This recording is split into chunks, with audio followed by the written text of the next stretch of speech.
Olá, seja muito bem-vindo ao Nada Trivial, segunda-feira, dia da gente construir uma ideia de neurociência aplicada ao ambiente organizacional. E a gente tem falado tanto de ambidestria, né, no ambiente organizacional, como é que a gente modula a razão e a emoção, a visão de resultados com a liderança humanizada, esses parâmetros, que me parecem mais, quem sabe, um confronto entre Dionísio e Apolo. Se você for lá em Nietzsche, você vai encontrar isso de uma forma bastante profunda, uma discussão que, obviamente, eu não vou tratar aqui de forma leviana em respeito ao grande filósofo, né? Mas tudo aquilo que é dionísico tem a ver com essa coisa mais intuitiva, né? O deus do vinho, aquela coisa mais libertária, mais gut feelings, né? Aquilo que a nossa visceralidade nos propõe como compreensão de mundo, e que, olha só, lá mesmo na Grécia, quando Apolo era um deus, né, e Dionísio outro, já foi feita essa cisão. Lá, os gregos, desde os dos gregos pré-socráticos, já existia uma certa apologia à razão. Portanto, os apolínicos, que são aqueles inspirados pelo deus da razão, da clareza, daquilo que é compreensível, daquilo que está à luz, né? E que a nossa racionalidade consegue atender, que era, quem sabe, a principal visão platônica que a gente tinha e que foi muito importante, determinante na filosofia grega, você já tinha essa oposição, que eram deuses gregos, né? Veja bem, não tem nada a ver com a gente, está lá atrás, e eles lá atrás já tinham essa confusão. Mas como é que a neurociência se mete nesse tema? Quem sabe você vai definitivamente achar que isso não tem nada de trivial, né? Porque quando a gente usa a perspectiva do estudo do funcionamento do cérebro para tentar compreender esses balanços entre as nossas racionalidades e as nossas intuições, ou aquilo que emana da nossa percepção, quem sabe, mais intuitiva, né? Muito provavelmente você já vai começar com pensamentos dicotômicos, né? O masculino versus o feminino, né? Que seriam essas perspectivas ligadas a determinados arquétipos, ou você vai pensar na perspectiva que existe entre pessoas que são mais maduras, mais racionais, e pessoas, quem sabe, mais vulneráveis, emocionais.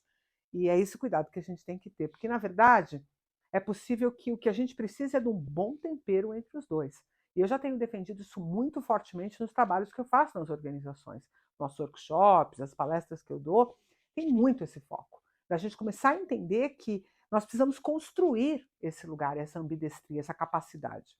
E olha que interessante, estudos neurocientíficos mostram que pessoas que têm a tendência a se deixar levar mais pela intuição, tentando controlar menos as respostas com a racionalidade, têm diferenças morfológicas no cérebro. Quer dizer, na verdade, o que foi encontrado é que aquelas pessoas que levam a sua razão mais a cabo na hora de tomar uma decisão podem ter áreas no globo frontal direito com maior quantidade de substância branca. E isso, para nós que estudamos o cérebro, maior quantidade de substância branca, significa, na verdade, vias de conexão, né, comunicações e redes neurais mais potentes. E por que essas pessoas chamadas, então, de apolínicas, né, aqui no na nossa abordagem, ou pessoas mais racionais, que controlam mais, quem sabe, suas respostas através da razão, teriam essa área do lobo frontal aumentada? Já já a gente vai discutir isso, porque não existe uma resposta única, existem algumas teorias boas sobre isso, mas não é melhor a gente entender primeiro o experimento para poder ver como é que foi feito esse achado? Então vamos lá. Como é que eles fizeram isso? Eles submeteram os indivíduos, os sujeitos, à apresentação de duas fontes de luz.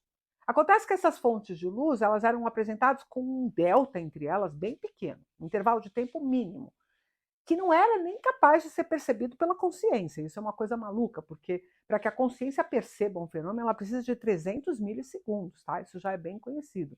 Então, a gente mostrar essa diferença de tempo num tamanho tal que a consciência não consiga dizer, olha, essa luz acendeu antes dessa. Acontece que essa nossa visão de mundo um pouco mais holística, um pouco mais sistêmica, que envolve nossas emoções, que envolve nossas percepções mais intuitivas, esse sistema é capaz de notar que uma luz entrou primeiro que a outra. Então, quando a gente acerta qual foi a luz que entrou, existe uma chance maior da gente ter usado informações a partir desse sistema.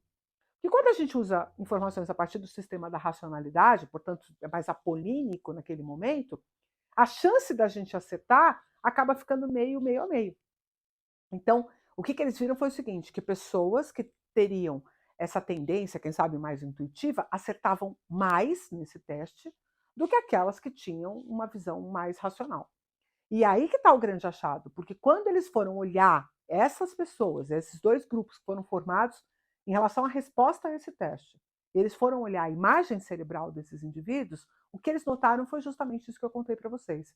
Indivíduos mais apolínicos, indivíduos então que tentam regular suas escolhas a partir da racionalidade e que, portanto, acertam menos nesse teste, têm uma área mais robusta de substância branca no lobo frontal direito, que é responsável por tomada de decisão e, mais do que isso, é responsável por essa percepção justamente de saliência. O hemisfério direito, muita gente diz que o hemisfério emocional e tal, isso tudo é muito mais complicado do que essas análises superficiais. Na verdade, o que o lobo direito faz é que ele consegue observar o estímulo e o ambiente de uma forma mais global. E aí, quando o lobo frontal direito se debruça sobre algum estímulo, significa que ele meio que escolheu aquele estímulo dentro de uma perspectiva mais complexa.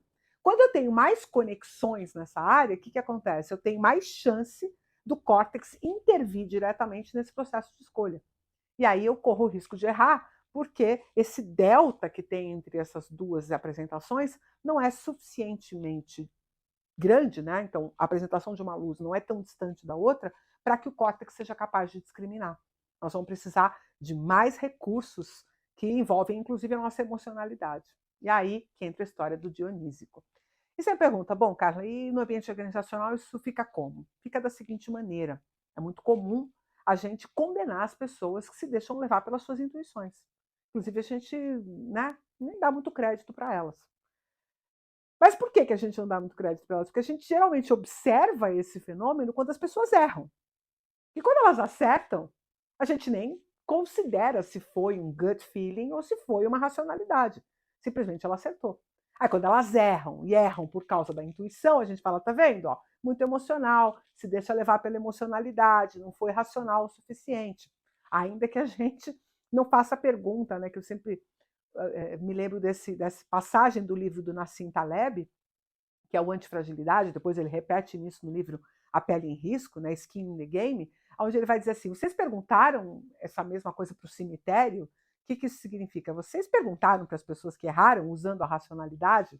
Provavelmente não, né? Porque a gente vai considerar que não foi racional, porque se errou, não foi racional. Maluco, né? Mas é um paradigma que a gente defende, de que se a pessoa está usando a racionalidade, ela toma decisões corretas. E aí que está o truque. Você começar a compreender que nenhum sistema, nem outro, está completamente protegido e blindado do erro. Muito pelo contrário. À medida em que você não confia nos sinais emocionais e na sua intuição e acredita todo o seu sucesso para a racionalidade, você está perdendo dados. A emoção é um conjunto de informações que você podia usar para melhorar seu processo de tomada de decisão. Mas não, você ignora e joga tudo para a racionalidade. E é aí que eu te conto que a sua racionalidade tem limitações e que ela muitas vezes não dá conta de tudo, que é a origem dos chamados vieses cognitivos. Então, se você realmente quer ter uma robustez de performance entre essa ambidestria tão proposta hoje no ambiente organizacional, você precisa começar a se perguntar quanto de dionísico e quanto de apolínico tem na sua forma de orientar o seu trabalho e o seu cotidiano no trabalho. Faça essa pergunta, analise seu comportamento e entenda que nenhuma prerrogativa a respeito do humano é trivial. Sempre vai ter esse nível de complexidade, essa perspectiva da gente ter que entender o problema mais a fundo e efetivamente conhecer o funcionamento cerebral e entender que às vezes o seu lobo frontal direito está te atrapalhando para você poder usar aquilo que você tem de maior recurso, que seria, quem sabe, as suas experiências que estão marcadas na sua emocionalidade. É isso. Se fosse trivial, você já sabe, não ia ter a menor graça. E se você achou esse conhecimento importante, dá aquela curtidinha mágica, compartilha com as pessoas que você acha que podem ser beneficiadas desse conteúdo. Não esquece de se inscrever se você ainda não fez isso, porque todo dia útil é dia de vídeo novo aqui no Nada Trivial. E você já sabe, eu te espero no próximo. Um abraço.